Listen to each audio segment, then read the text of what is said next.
Shalom jemaat Tuhan, senang sekali kita bisa berjumpa lagi dalam acara Light of Revival, renungan firman Tuhan yang akan menuntun kita di sepanjang hari ini.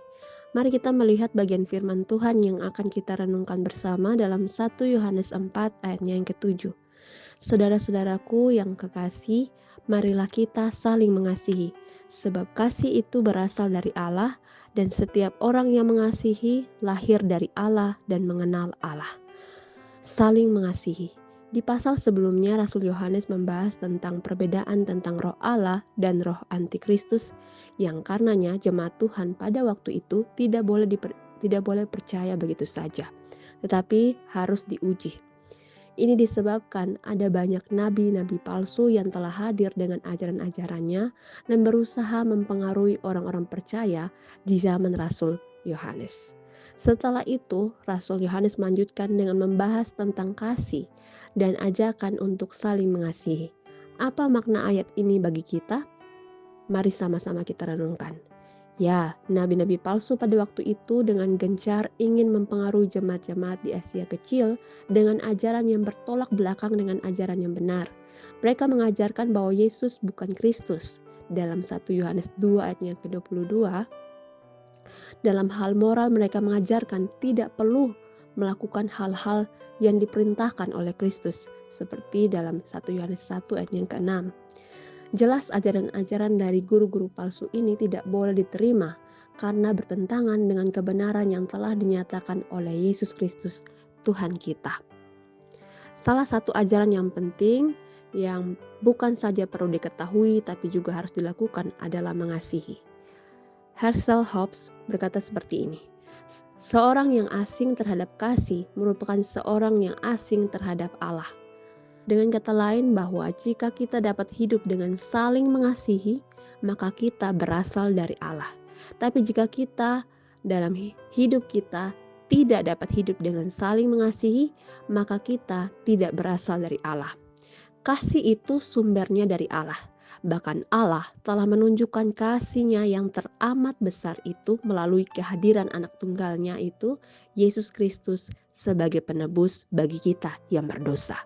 Dan setiap kita yang telah memilih percaya kepada Yesus Kristus sebagai Tuhan dan Juru Selamat secara pribadi, telah merasakan kasih yang teramat besar itu yang sumbernya dari Allah Bapa. Harusnya kita yang telah merasakan itu dapat hidup dengan saling mengasihi antara satu sama lain. Tetapi jika di antara kita tidak dapat hidup dengan saling mengasihi, maka bisa dipastikan kita belum merasakan kasih yang teramat besar itu dari Allah, sehingga kita tidak bisa hidup dengan saling mengasihi. Mari kita mengoreksi kehidupan rohani kita masing-masing. Sudahkah kasih yang teramat besar dari Allah itu dalam pengorbanan Kristus telah kita terima dan menguasai hidup kita? Atau sampai dengan saat ini, kasih itu belum pernah menempati dengan penuh kehidupan kita, sehingga kita begitu sulit hidup dalam kasih dengan saling mengasihi antara satu sama lain. Jika hidup dengan saling mengasihi masih menjadi momok atau kesulitan yang teramat besar bagi kita, maka datanglah kepada Allah, sumber kasih itu, dengan hati yang sungguh-sungguh, dan biarlah kasih itu menguasai hidup kita, sehingga kita dapat menjadi saluran kasih dengan saling mengasihi, karena kasih itu berasal dari Allah. Biarlah firman Tuhan ini boleh memberkati kita dan mengingatkan kita. Mari kita satu di dalam doa. Ya Tuhan, kami mengucap syukur buat renungan singkat yang kami boleh dengar di hari ini. Kami diingatkan bahwa ketika kami telah menerima Engkau sebagai Tuhan dan Juru Selamat, maka kami telah menerima kasih yang teramat besar itu dari Allah Bapa. Dan harusnya kami pun harus hidup dalam kasih, dalam saling mengasihi antara satu dengan yang lain.